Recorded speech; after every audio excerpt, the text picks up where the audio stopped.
Hi everybody, welcome to my channel. Today we are gonna talk about how parenting mistakes reflects on his children growth. I'm Rita and today it's all about you.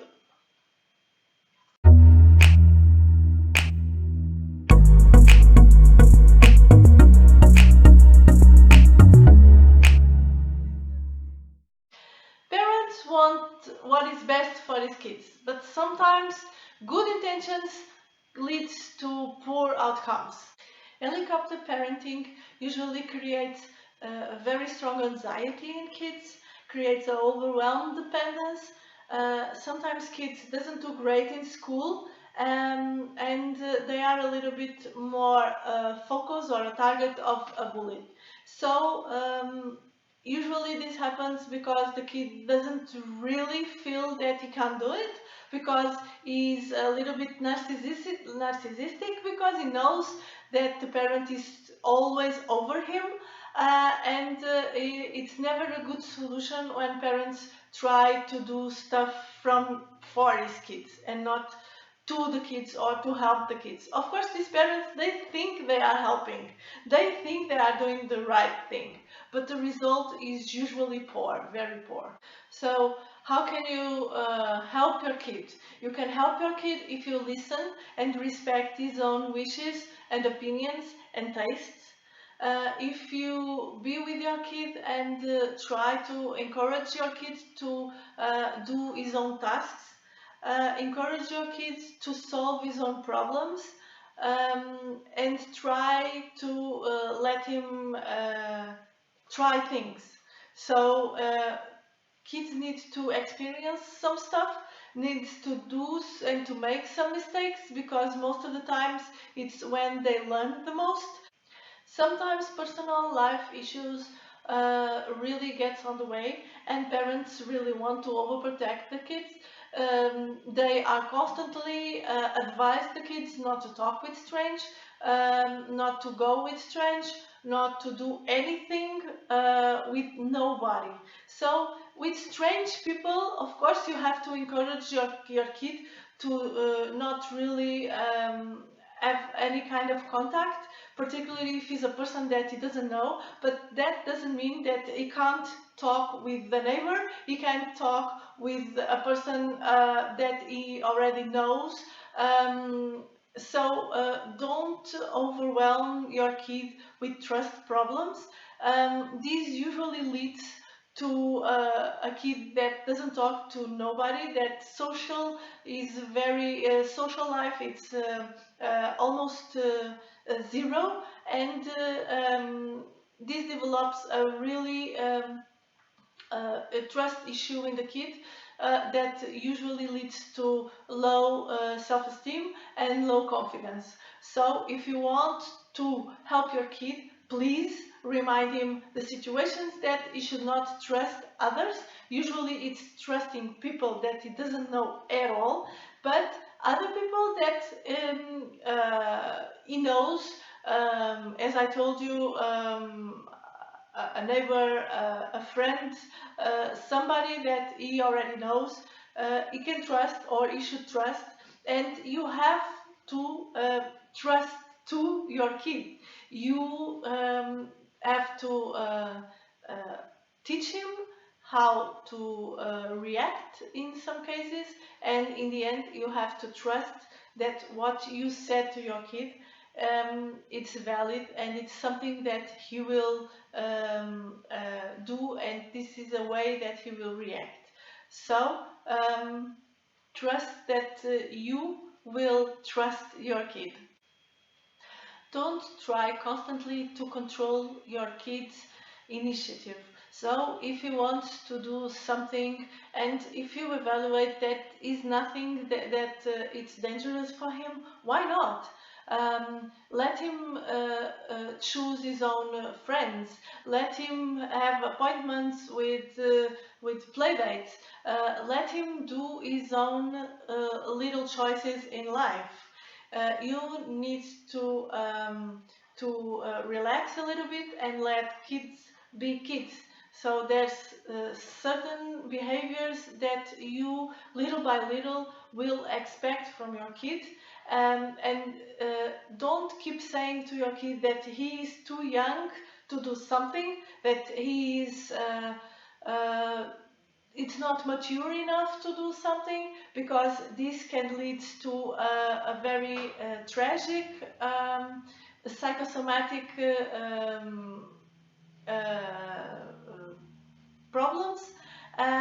He can even doubt himself in a way that he can't really depend on nobody but you for anything, and this dependence, it's a very harm for your kid. When your kid needs to express a feeling, you have to let him and help him, and you have to give him tools to every situation that could be stressful for him. Give him tools, explain him what to do.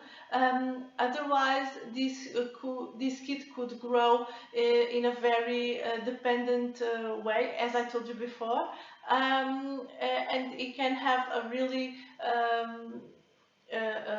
problem to decide and to solve problems in his future life. If you keep comparing your kids to others, like brothers, like neighbors, like friends, you are taking the possibility of him to believe in himself.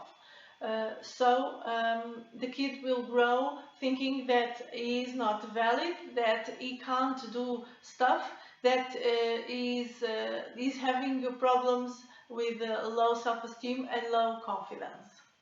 If you keep saying to your 7-year-old kid that he needs to behave in a certain way, he needs to do these kind of things, reprehend him all the time and too much, you are taking him the possibility of being responsible and being independent. So this kid doesn't really believe that he can do a task or that he can do something without you telling to do. So this is in the next years, it will be very complicated for him in school, for him with his friends, so in a social life, and even in the learning process, because he keeps doubting about himself and he can't really believe that he's a proper capable kid. Don't give in about discipline, and be really consistent in your own rules. So parents that they are a little bit more flexible with these rules are making some mistakes with the kids, because usually the kid doesn't really know and is very confused about his own behavior. So be really consistent. It's okay to sometimes go away a little bit or run a little bit from the rules, but keep normal, consistent behave about it, and you are helping your kid and not really damage, because he will be much more focused and he will have a different behave in a social life and in the school life. So if you want to avoid aggressive kids and behavior problematic kids, be consistent in rules and in limits, and you will see that your kid will be a different kid. This doesn't mean that you have to punish physically your kid. You just have to talk to him and explain these boundaries and these limits that you are imposing him, and explain him why, and that this is not to harm him but to help him.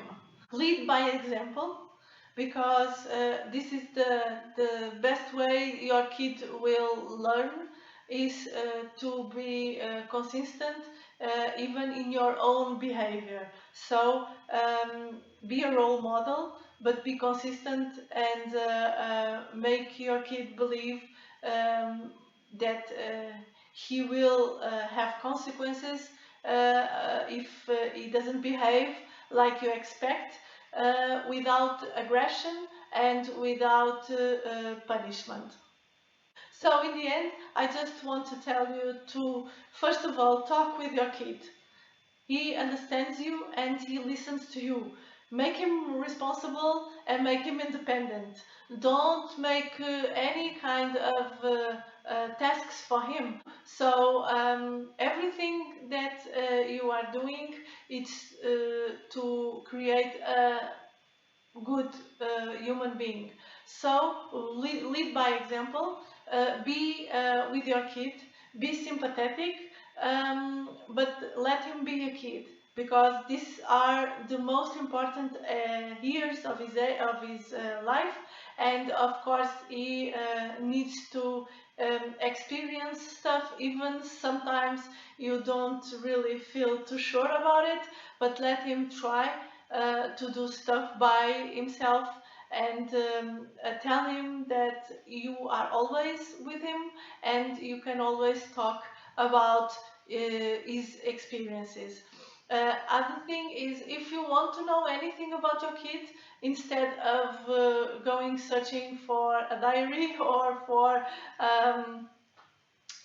talking with other kids in school, just ask him, talk to him, trust him, and make sure that you have a good conversation and a good relationship with your kid. The last thing I want to tell you is, don't put your kid in bubble wrap. I hope you like it. I hope you share with a friend. Subscribe the channel, leave a thumbs up, comment if you want to, or leave a question if you need. And we see each other next time. See you then. Bye!